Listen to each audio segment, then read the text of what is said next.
Hey guys, and welcome to another brand new video. In this video, we actually have quite a bit of a little bit more of a guide slash talk slash kind of suggestions for you guys out here.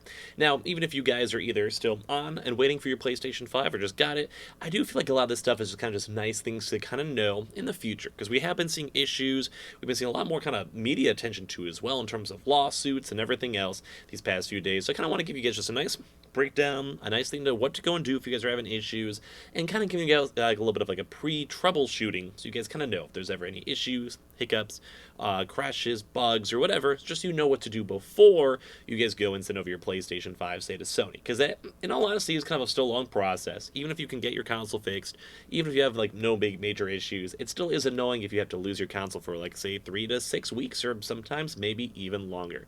Although I just want to remind you guys, even if there is any issues, please get it done ASAP. There's no real reason to wait. But I do want to go and say for this one, a lot of stuff to go talk about, a lot of things to bring up, so let's go do it.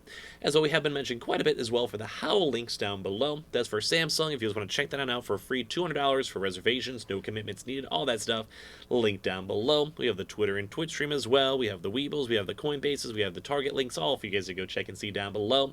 And I appreciate you guys all so much for watching. Let's dive in the video. So as I mentioned, we've actually been seeing a lot of like just overall drama with this. We're seeing Sony facing lawsuits now. We kind of covered this a little bit on the channel even in the past few days. And this is in regards to them trying their best to go and sell very just not good products. It's basically them assuming that, hey, everything that Sony has done, they realize that there's a big issue with it. They realize that they should not legally have this happening, and these consoles should be working fine. But with this, we're also now seeing a lot more folks with just the media attention, tweets and YouTube videos like mine over here talking about it. Some folks are coming out saying like, yeah, I've had a lot of crashing issues. Yeah, I've had a lot of issues. Is my console, if it crashes 1 or 2 times, is it fully broken? And that's why I'm here for this guide. So first and foremost, I always will push. If you guys have a warranty, use your warranty. Get it done. Make sure it's good. Make sure you guys don't have to stress about stuff. I think that's the best life strap. But as well, make sure you guys are also using all these other various different types of things. So we actually have a really cool article over here from Slash Gear that kind of goes and explains why your PlayStation 5 keeps crashing and how you can actually go and fix it. So with this, since Sony launched the PS5, it has been flying off the shelves in almost every corner of the world. Because of this, it's no wonder that the company is rushing to meet demands of its customers. Although it doesn't really necessarily mean much, because there has been a lot of issues tied on in with it. And this also ties into the random crashing. So it could be a mixture of either it is fully broken and it's messed up, or it's also the mixture of it's just a small issue with the game, small issue with the thing, just have to debug it, whatever. So kind of go through some of the updates that they've actually recommended, and I do think you guys should use this as a reference in the future, whether you have your console or not, or whether it's 2 or 4 or 5, 6 years from now or not. So just gonna go and fix your stuff, because you don't want to have a completely bricked console mixed on in. So thankfully, despite an endless list of reasons of why the newest consoles in the PlayStation family keeps crashing, most of these issues can be easily addressed in just a few minutes using a bit of troubleshooting in Sony's official support documents. Keep in mind, if nothing you do fixes the problem, and that's what I've been pushing to as well, talk to the warranty. I guess don't talk to the warranty, talk to Sony with your warranty. And as well, we've also been seeing Sony sometimes also doing this pro bono if it's like a big issue. And I do think if there's going to be a huge lawsuit with it, which we've been seeing a lot more news with it and a lot more media attention and more legs that we saw the official court documents, keep that in mind. So number one is the big thing is always checking your game for updates. Some of these might be basic too, but it's just a nice, good checklist to go through. So even for this, sometimes your actual PS5 issues might just be the game. If you're playing an indie random game, that leads into a lot more struggles.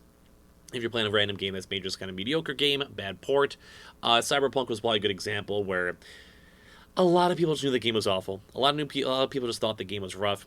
There was instant bugs, there were save bugs, character bugs. Basically, some characters would be outside of zones, and you wouldn't be able to go play the game. Just a lot of that type of stuff was thrown on in, which is not fun. No one wants to deal with that. So in these days, too, as well, you could always go and check, too, for a few different things inside the game. So you could either go and say for this, you can either go and close the game first, do a hard reset with your console. That should always be number 1 priority. Number 2, you could go and check for the updates, too, as well. So obviously, if your game is out of date, it's on the wrong version, or whatever, you want to be on the lookout for it. Sometimes the games are also on the PS4 to PS5 versions. You also always want to make sure you're on the PS5 version, so you're not playing the worst game and worst version of the game. Typically, all these consoles will just do this automatically. Typically, a lot of these issues are supposed to be fixed. Typically, a lot of these issues should be chill. but sometimes there is issues, or sometimes you don't update, or sometimes like maybe your console broke, or maybe you had internet connection issues and it stopped downloading, all that stuff. You always want to double check for these updates. So basically you just go press the PS button on the DualSense controller to return to the home screen. You scroll over the game, kind of just like new little Joy-Cons for it, select the options menu, input the small little menu, and just scroll to this as well. Also, some bugs also happen right after a thing is also patched to on top of that, so at that point you might just have to completely all uninstall, reinstall, or find different games. As well, sometimes updates, and we did see this in the most even recent update too, as of currently right now, that we're leading into TV issues. So sometimes you may have to just either wait a few weeks, wait for better firmware, or as well just always double check, which is why I like to make videos on this stuff in case there's issues.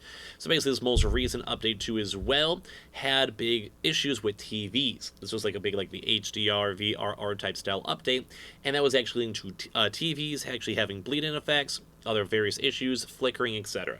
And sometimes with that you have to just wait for their next big emergency update firmware patch, which they usually do a little bit quicker, or as well sometimes you just have to be aware of the news, or sometimes you may even have to go and do a factory reset on your console when it comes to big issues and struggles and stuff like that. A good example for them is even that Sony released an update that enabled PS5 users to store games in USB extended storage in 2021, and alternatively, Sony also uses these updates to help manage issues and security threats too as well, and typically there is usually a pretty big stream of new updates, but it just depends on a lot of different stuff. To see whether your PS5 console has an update too as well, so just in case you just want to double check and see after a while, basically go and select the gear icon in the upper right corner of the screen, scroll down and select the Systems option, then select System Software, scroll down and select System Software Updates and Settings, and under the Update System Software section, you'll either see an available update or phrase up to date too as well. So if there is an update, you can basically just go and look for here, or if it's all good, you could be all good. And this is also where you can go to see, like, you just want to go and adjust up some of these files, which I think is nice to always just know in general. I'm someone who usually always has it updated. Some people may have internet issues, roommates, data caps. It might be nice for you to go be selective for that.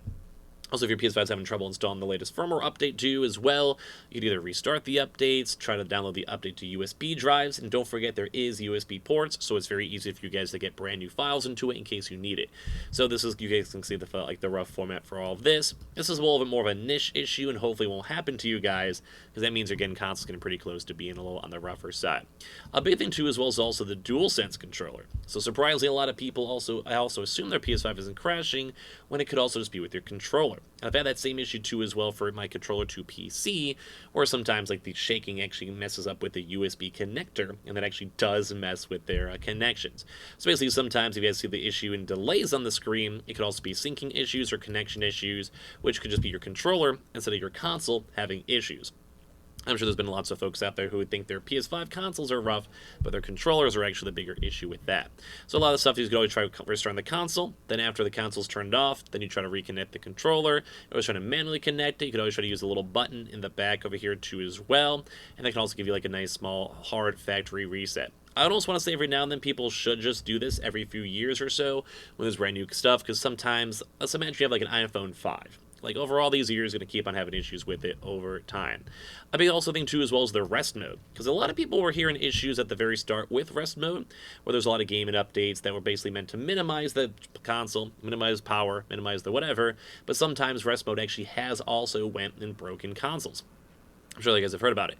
So for example, many users have reported crashing incidents when they attempt to wake up the console, and as well sometimes there's weird power issues, sometimes there's like a halfly done download, which can also mess up with uploads and stuff like that. It's just all around not a good time. So basically as well, you also sometimes just have overall big issues with the console too.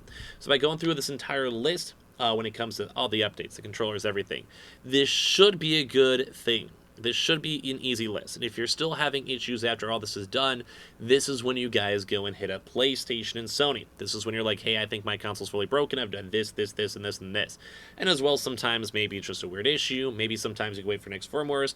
But if you're having hardcore crashing issues to the point where it's a lawsuit, you should probably be a little bit more careful on this. So I just want to let you guys know that sometimes warranties do end after a year. We have been seeing Sony honoring stuff later on, but at the end of the day, I just want to make sure you guys get Like, if you have an issue, get it fixed sooner rather than later. Try to go for factory resets too, as well, as I mentioned before. That does sometimes help, but please, this is not good. And if we're seeing more lawsuits with this, please make sure you guys are all fine. So give me your thoughts and comments down below, as well as make sure you guys are subscribed with the notifications on, as well for the brand new PlayStation 5 giveaway. Amazon links down below, Howl links especially for the free $200 reservations off there for the new Samsung products. Twitter down below, Twitch stream down below, Weeble down below, and I appreciate you guys all so much for watching in the first place. Y'all beautiful.